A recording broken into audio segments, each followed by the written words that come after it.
Chief, as we committed, I'm here with our chair for APRO and our APRO bicameral members. Hi, Chief Romy.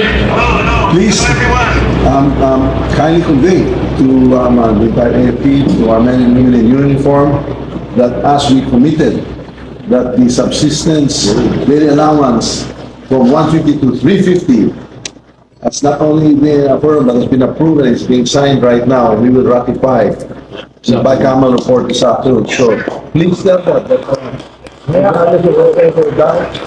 whatever they heard, that's all fake news.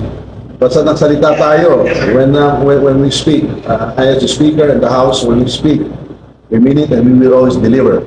You are top priority, sir. Please tell the men and women in the AFP, top priority po kayo.